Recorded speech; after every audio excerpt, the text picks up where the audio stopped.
Alas 2 na yata. Oo nga. 2:26. Sarado yung pintana. Ay.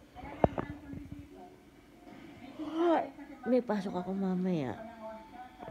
Pero, grabe. Parang, pag sarado yung bintana, wala kang gustong gawin. Oo. Nakakaramdam na pero nakapaglaban na ako. Kasi mauwala ng uniform. Pero hindi pa rin nakakapagligpit. Ayan, ang dami kong nilaban. Nakapaglaban na ng uniform. Ang dami kong nilaban. Mag-aalmusal muna. Pero ang dami ko pa ligpitin. Ayan na, hindi pa nakakapagligpit. Ligpit. Ito.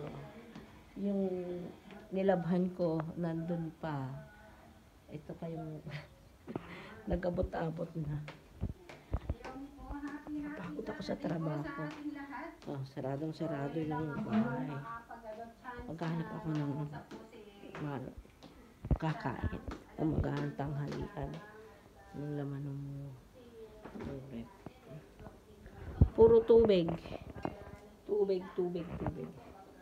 Ay, nagluto ako ng palaya. Galing Madrid. Tapos, yung sibuyas ko, tumubo na. Ang labo na. Ma-harvest na. Luto ako ng palaya. Tapos, meron ako ditong pangluto. Pusit. Ito yung mga itlog.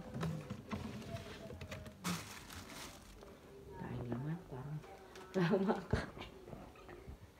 Ang daming laman, pero walang makain. Ito yung chocolate.